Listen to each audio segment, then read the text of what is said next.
The massive alien ship cast a shadow over New York City as it descended through the clouds. People stood frozen in the streets, their eyes fixed on the shimmering metallic hull that stretched for nearly a mile across the sky. Many clutched their pets close, dogs barking at the unknown threat, cats hiding in their carriers, and birds falling unusually silent in their cages. Tom Reed adjusted his tie for the 100th time that morning. As Earth's chosen chief ambassador, he had the weight of humanity's first contact resting on his shoulders. Next to his desk, his golden retriever Max lay quietly, sensing his owner's tension. "You should really leave that creature in your living quarters," said the alien protocol officer, his blue skin wrinkling in distaste. The officer's name was Blue, chosen specifically because humans could pronounce it. "The council members will not understand why you keep a lesser being in your workspace." Tom smiled politely but stood firm. "Max stays. He's been my companion for 8 years, and his presence helps me think clearly." The alien made a sound like grinding rocks. "Primitive emotional attachments. Very well, but don't blame me when the council laughs." Inside the grand meeting chamber, representatives from 50 advanced civilizations sat in rising tiers, their varied forms representing the diversity of intelligent life in the galaxy. Some were tall and crystalline, others resembled floating clouds of gas, and a few looked almost human, if you ignored their unusual colors and extra limbs. Tom walked to the center of the chamber, Max following perfectly at heel. A murmur of confusion rippled through the alien delegates. The head of the council, a tall being with silvery skin, leaned forward. "Ambassador Reed, why have you brought an animal to these proceedings?" "This is Max, my dog. He's what we on Earth call a pet," Tom explained, his voice steady despite his nerves. "Humans have lived alongside animals for thousands of years. We share our homes with them, care for them, and in return, they provide us companionship, help with tasks, and emotional support." The chamber erupted in barely contained laughter. A representative from the militant Stormfront Alliance, a species that looked like walking suits of armor, stood up. "You mean to tell us that humans deliberately share their dwellings with undeveloped species? For emotional reasons?" "Yes," Tom replied firmly. "And not just dogs. Cats, birds, fish, and many other species live with us by choice, both theirs and ours." The Stormfront representative's mechanical voice carried a tone of mockery. "And these pets, what do they contribute to your civilization, your technology, your military strength?" As if understanding the challenge, Max sat straighter, his intelligent eyes scanning the chamber. Tom reached down to scratch behind his ears. "They contribute something that might be hard for you to understand. They make us more human. Their loyalty, their unconditional love, their ability to help us see the world differently. These things are valuable beyond measure." "Emotional weakness," the Stormfront representative declared. "This explains much about why humans are so far behind in technological advancement. You waste resources on maintaining useless species." Before Tom could respond, a small commotion broke out in the upper tiers. A tiny maintenance robot had malfunctioned, sparking and spinning. While the aliens backed away in surprise, Max calmly walked over, gently picked up the robot in his mouth, and brought it back to Tom. The chamber fell silent. The head counselor's silver skin rippled with interest. "Your dog." It showed no fear of the malfunctioning machine, and it knew to retrieve it. "Dogs are intelligent and naturally helpful," Tom explained, accepting the robot and giving Max a proud pat. "They can be trained for countless tasks, from search and rescue to helping people with disabilities. But more importantly, they choose to help us because of the bond we share." The council chambers buzzed with quiet discussions. The Stormfront representative sat down, clearly displeased but unable to criticize the practical demonstration they'd just witnessed. "Very well, Ambassador Reed," the head counselor announced. "Earth will be granted provisional membership in the Galactic Council. Though we find your attachment to lesser species Unusual, we cannot deny that your civilization has achieved spaceflight and meets our basic requirements. As Tom and Max left the chamber that day, neither they nor the aliens could have predicted how humanity's primitive emotional attachments would one day save them all. But that was a story for another day, when the stars themselves would bear witness to the true value of Earth's beloved pets. 3 years after Earth joined the Galactic Council, Captain James Miller stood at attention on the bridge of the Earth defense ship Horizon, his German Shepherd Rex sitting alertly by his side. The dog's ears were perked forward, and a low growl rumbled in his chest. "Your animal is disrupting the joint training exercise," complained Commander Stark of the Stormfront Alliance. The alien commander's metallic armor gleamed under the bridge lights. "This is exactly why pets have no place in military operations." Miller looked down at Rex, noticing the dog's unusual behavior. In 3 years of space service, he'd never seen Rex act this way without good reason. "With all due respect, Commander, Rex is highly trained. Something's bothering him." "Primitive instincts," Stark dismissed with a wave of his armored hand. "This is why Earth remains the least advanced member of the Council. You trust animals over technology." The joint exercise was meant to improve relations between Earth and the Stormfront Alliance, but tensions had only grown worse. More and more Stormfront ships had been spotted near Earth's colonies, always claiming to be lost or conducting routine patrols. Later that day, Miller sat in his quarters reviewing sensor logs while Rex paced restlessly by the window overlooking space. A knock at the door revealed Lieutenant Emma White, the ship's tactical officer. "Captain, you need to see this," she said, holding up a datapad. "I've been compiling reports from all Earth colonies. There's a pattern we're missing." The screen showed dozens of incident reports. Dogs barking at empty space in the colonies, cats refusing to enter certain areas of space stations. Even the colony farms reported their horses becoming agitated at specific times. "The interesting part," Emma continued, "is that these behaviors often happen hours before Stormfront ships appear in the same areas." Miller frowned, watching Rex, who was now standing stiffly, staring at a seemingly empty part of space outside the window. "Could be coincidence." "Sir, I don't think so. My cat Shadow hasn't eaten all day, and 3 other crew members reported their pets acting strange too." A sudden alarm blared through the ship.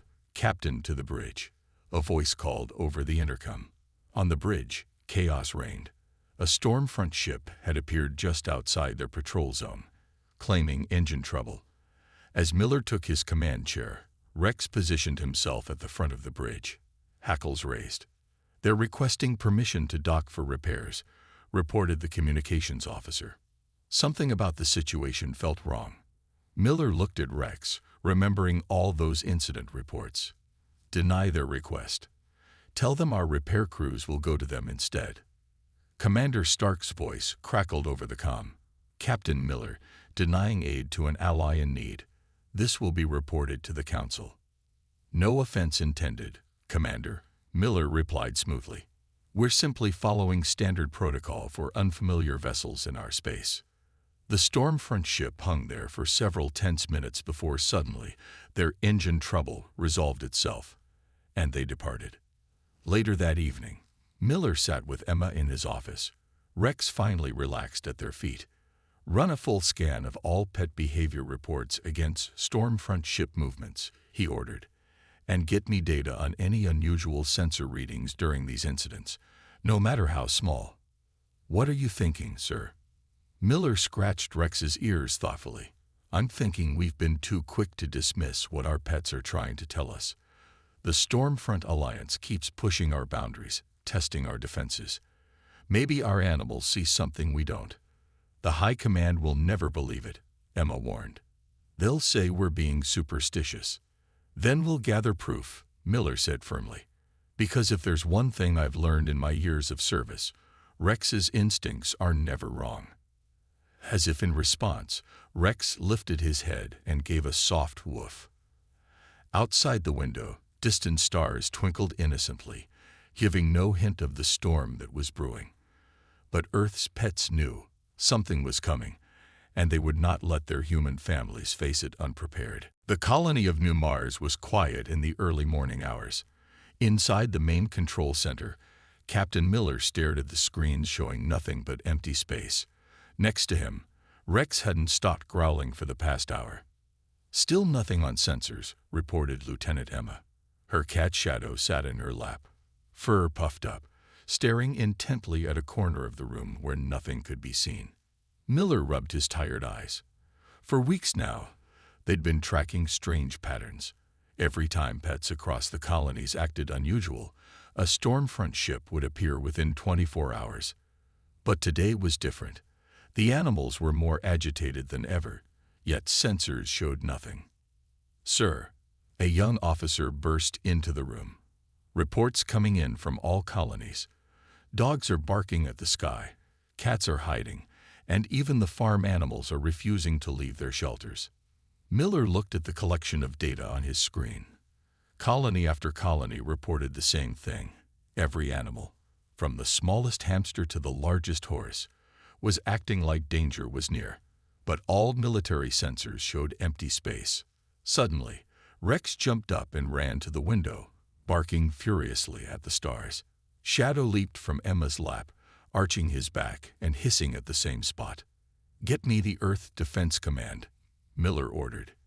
As he waited for the connection, he remembered all the times the Stormfront Alliance had mocked them for keeping pets. Now he wondered if they had missed something important about Earth's animals. The face of Admiral Jones appeared on the screen.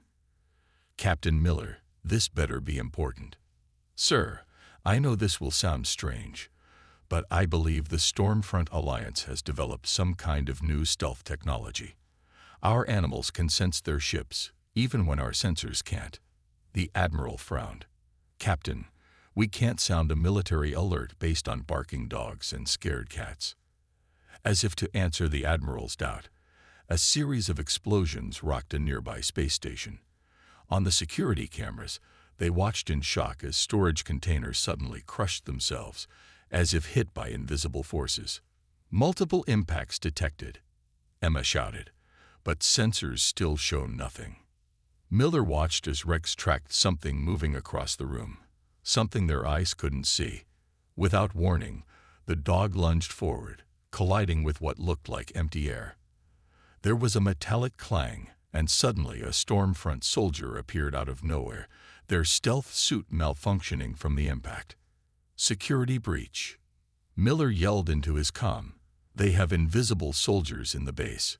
He looked back at the Admiral's shocked face on the screen. "Sir, our pets can see through their stealth technology." The next few hours were chaos. All across the colony, dogs led security teams to invisible intruders. Cats ran from room to room, their behavior showing clear paths where hidden enemies were trying to sneak through. Even the pet hamsters in the school helped, freezing in fear whenever a cloaked soldier passed their cages, giving away enemy positions. By the time it was over, 20 cloaked Stormfront soldiers had been captured, and their stealth technology was exposed. In the control center, Miller patted Rex proudly while Emma cradled Shadow. "I still can't believe it," said a security officer, examining a captured stealth suit. "All our advanced technology couldn't detect them, but the animals knew all along." "It's not about technology," Miller explained. "Our pets don't just see with their eyes.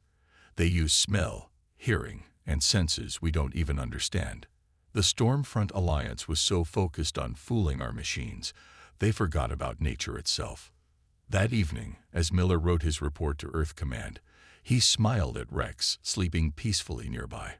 The Stormfront Alliance had thought Earth weak for keeping pets, but they had just discovered their biggest mistake. In trying to become invisible, they had forgotten one simple truth: you can't hide from a dog's nose or a cat's instincts.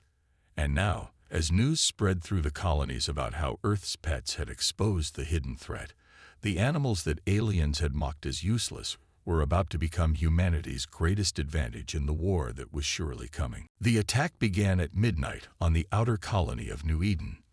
The first warning didn't come from the advanced sensor arrays or the Space Defense Network. It came from a small white rabbit named Snowball in the colony's agricultural dome. 10-year-old Billy watched in surprise as his pet rabbit suddenly stopped eating its favorite carrots and began thumping its back feet frantically against the floor of its cage. In the 3 years they'd lived on New Eden, he'd never seen Snowball act this way. "Mom," he called out. "Something's wrong with Snowball."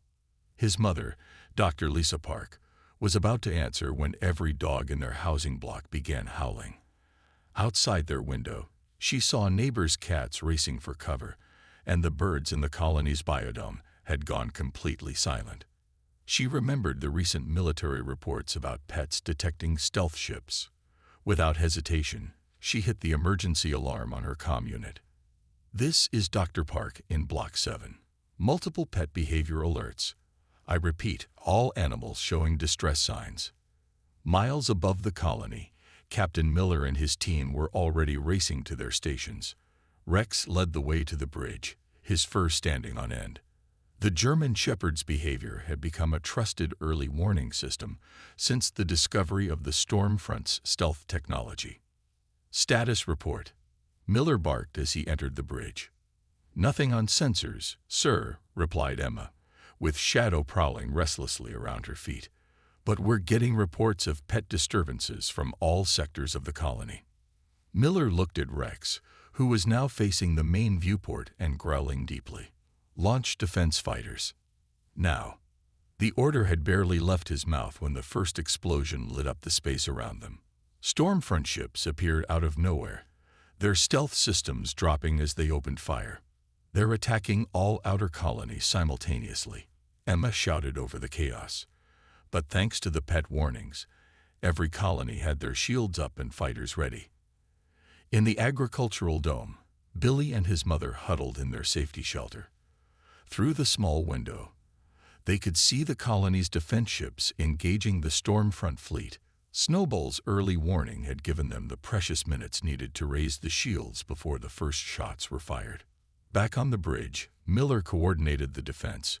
Rex stayed by his side, his behavior helping predict where the cloaked ships would appear next. When the dog suddenly turned and barked at the left viewport, Miller didn't hesitate. "Fire port batteries." The shot struck an invisible ship just as it was about to attack, causing its stealth system to fail. Around the colony, other pets were proving just as valuable. Security teams followed their cats to find hidden ground troops. In the spaceport, a parrot's strange behavior alerted workers to saboteurs trying to disable the colony's engines. "Sir," Emma called out, "reports coming in from other colonies. The Stormfront expected to catch us sleeping. But thanks to our pets, every colony was ready. They'd lost the element of surprise. The battle raged for hours, but the Stormfront Alliance had lost their biggest advantage. Their stealth technology, which they had thought would guarantee an easy victory, was useless against Earth's animal early warning system." As the enemy ships finally retreated, Miller looked around his bridge. Rex sat proudly at attention, while Emma's cat Shadow watched the stars with suspicious eyes. Throughout the colony, countless pets had just helped save thousands of lives. In the agricultural dome, Billy hugged Snowball close. "You're a hero," he whispered to the rabbit, who had returned to calmly eating carrots now that the danger had passed. Dr. Park sent a message to the Colonial Defense Force. "Today proves what we've been saying. Our animals aren't just pets. They're our first line of defense. The Stormfront mocked us for keeping them, but our pets just helped save the entire colony." As damage reports came in, one thing became clear. The Stormfront Alliance had launched what they thought would be a devastating surprise attack. Instead, thanks to Earth's pets, they'd revealed their plans and lost their advantage of stealth. But everyone knew this was just the beginning.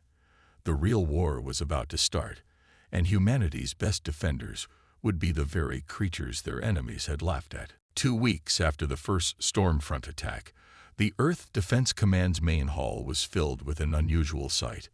Along with military officers in their uniforms, there were dogs of every breed, cats prowling between chairs, and even a few cages containing hamsters and birds. Captain Miller stood at the podium, Rex at his side, addressing the gathered military leadership. Behind him, a large screen showed maps of Earth's colonies and defense positions.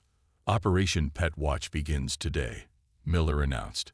Every military base, colony, and outpost will now have a Pet Detection Unit, or PDU. These units aren't just guards. They're our best early warning system against stealth attacks. Admiral Jones, who had once dismissed Miller's warnings about pet behavior, now nodded in agreement. His own cat had detected a cloaked Stormfront assassin trying to enter Earth Defense Headquarters last week. Each PDU will have different types of animals, Miller continued. Dogs for their superior sense of smell and hearing. Cats for their ability to detect subtle changes in their environment. Even small pets like hamsters and birds have proven they can sense the enemy's presence. Lieutenant Emma stepped forward, holding up a new type of collar. We've developed special equipment to help us better understand our animal allies. These collars monitor their stress levels, heart rates, and behavior patterns. When multiple animals show alert signals, our defense systems automatically go to high alert. In the back of the room, Dr. Park raised her hand.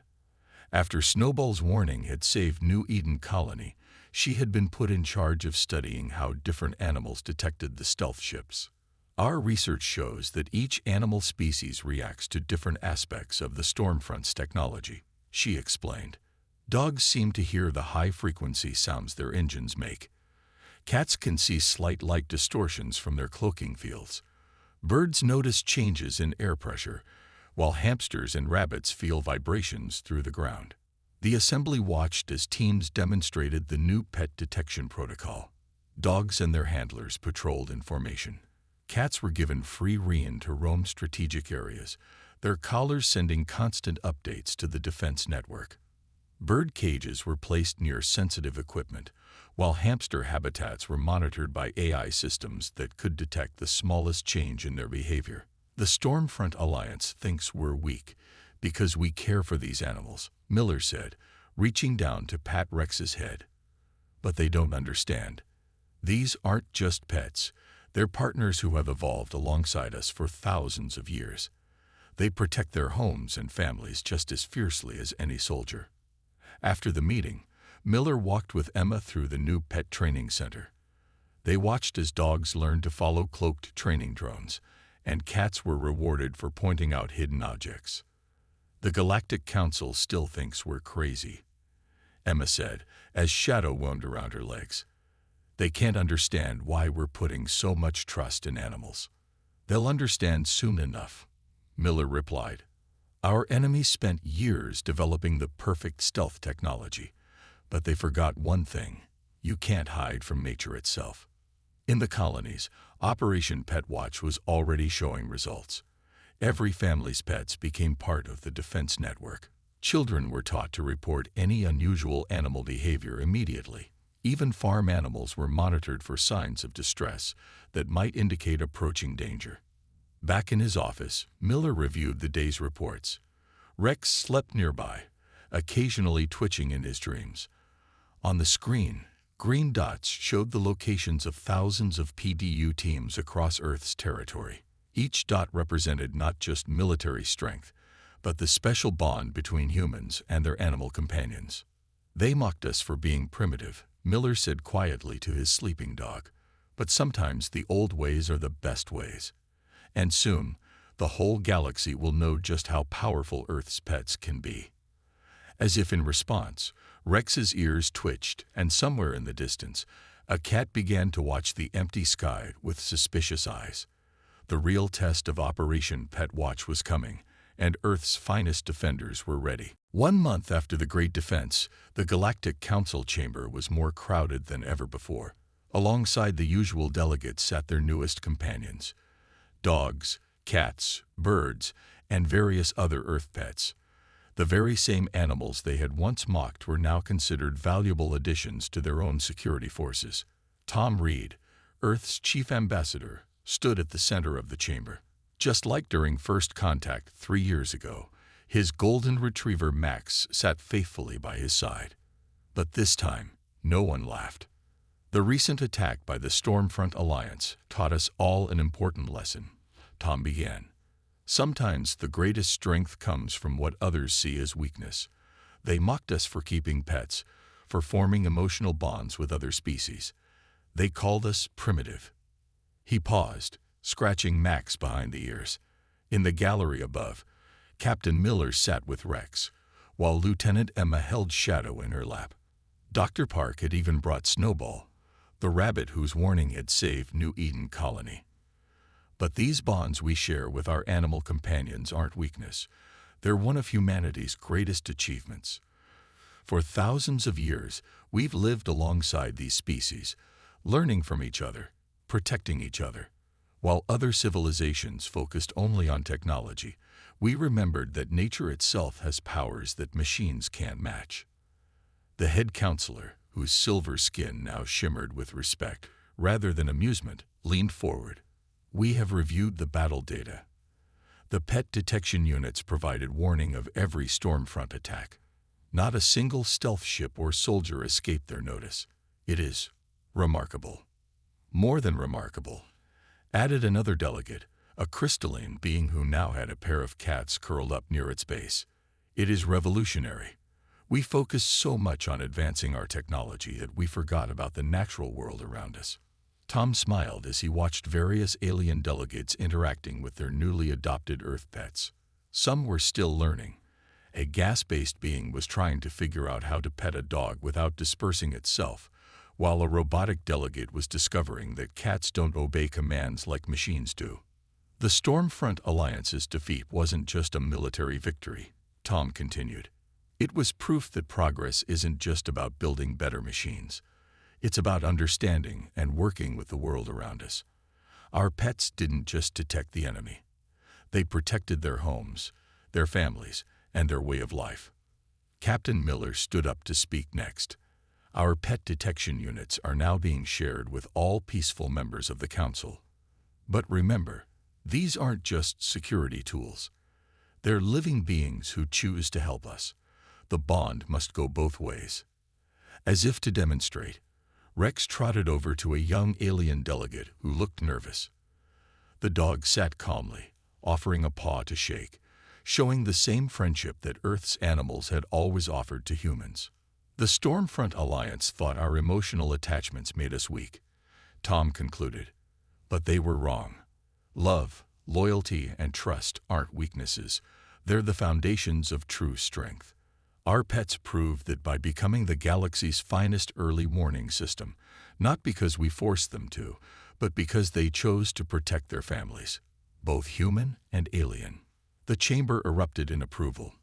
Even the most skeptical delegates had to admit that Earth's primitive emotional attachments had changed the course of galactic history. As the session ended, Tom watched Max making friends with various alien creatures. Nearby, a group of delegates was learning from Dr. Park how to understand different pet behaviors. Captain Miller was explaining to others how dogs could be trained for space station security, while Lieutenant Emma demonstrated how cats naturally patrol for intruders. You know what the best part is, Tom said to Max, who looked up at him with intelligent eyes. They're not just accepting our pets, they're learning to love them too. And that's a victory greater than any battle. The golden retriever wagged his tail, while around the chamber, the sounds of happy pets and their new alien friends filled the air. Earth's animals had not only become the galaxy's finest defenders, they had brought a touch of humanity to the stars themselves. 1 month after the Great Defense, the Galactic Council chamber was more crowded than ever before.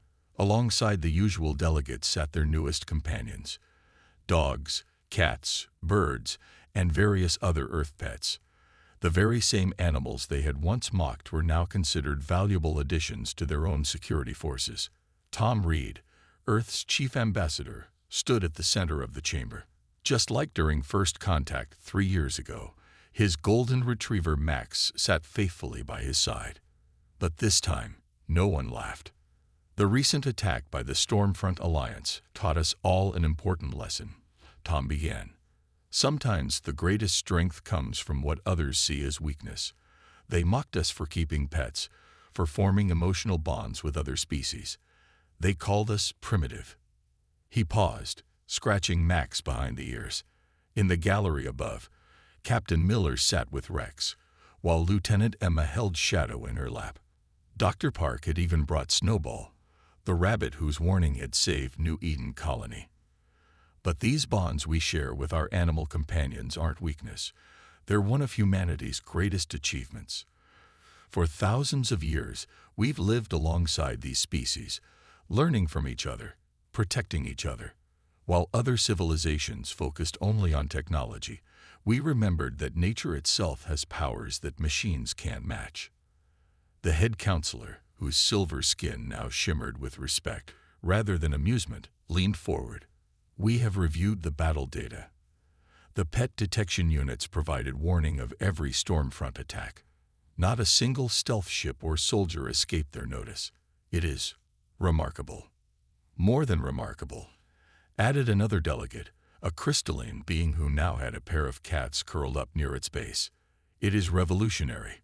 We focused so much on advancing our technology that we forgot about the natural world around us. Tom smiled as he watched various alien delegates interacting with their newly adopted Earth pets. Some were still learning.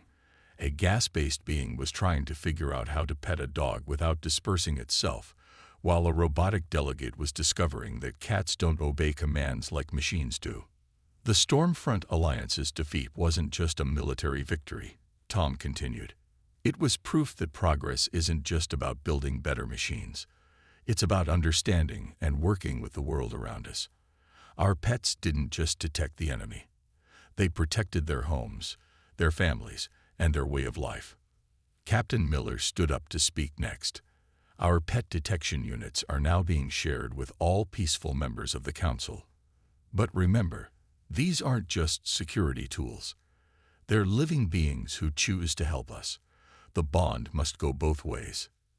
As if to demonstrate, Rex trotted over to a young alien delegate who looked nervous. The dog sat calmly, offering a paw to shake, showing the same friendship that Earth's animals had always offered to humans.